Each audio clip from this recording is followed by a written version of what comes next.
So, the Bad Batch series finale showed us the members of the Bad Batch dealing a serious blow to Project Necromancer, and I feel like today it's a great opportunity to take a look at what we know about Project Necromancer after the events of the Bad Batch. I'm Colin, and this is Sci-Fi Deep Dive.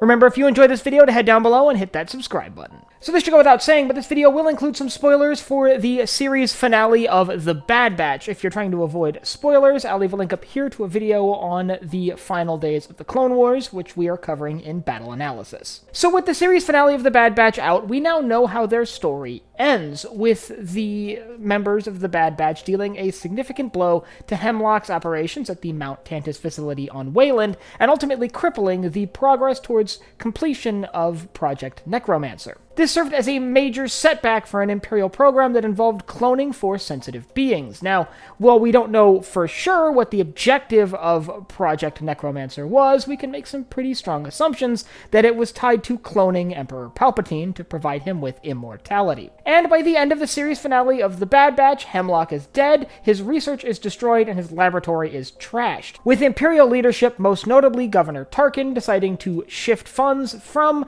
Project Necromancer to Project Stardust, which, for those of you who don't know, is the construction of the Death Star, specifically the Death Star's super laser. So at the end of the Bad Batch, Project Necromancer is in shambles, with their lead researcher dead and all of their progress basically erased. But we do know that during the events of the Rise of Skywalker, Palpatine is effectively cloned, and there was research going on into cloning Palpatine later in the Galactic Civil War, so what exactly happened?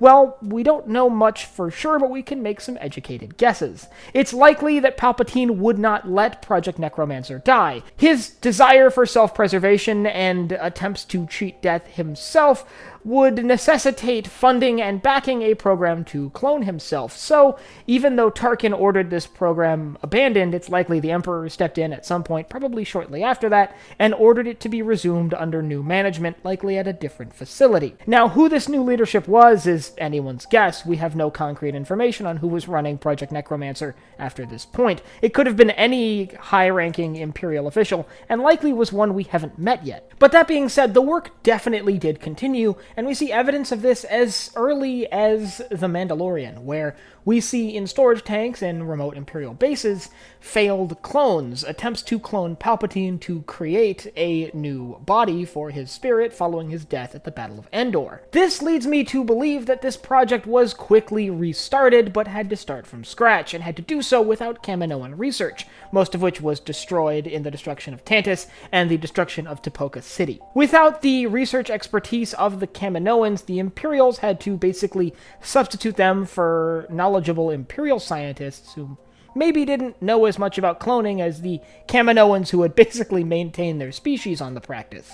So, having to restart from scratch with basically an inferior science team when it comes to cloning led the Empire down a much longer path to completing this project. And without the information collected by Hemlock's team, the Imperials would have had a very hard time figuring out what leads he was following that would have led them to Force-sensitive children and Omega in particular. And as a result of this setback, Imperial scientists not only had a much longer road to completing this project, but ultimately never succeeded, with Palpatine's clone being frail and questionably functional. So at the end of the day, the efforts of the Bad Batch likely did prevent the sort of resurrection of Palpatine in any efficient way, and it's likely that if they hadn't intervened on Tantis, this program would have reached something similar to a success prior to the Battle of Endor, meaning that Palpatine could simply respawn elsewhere in the galaxy and immediately resume control of the Empire, leading to a longer galactic civil war with a potentially less positive outcome.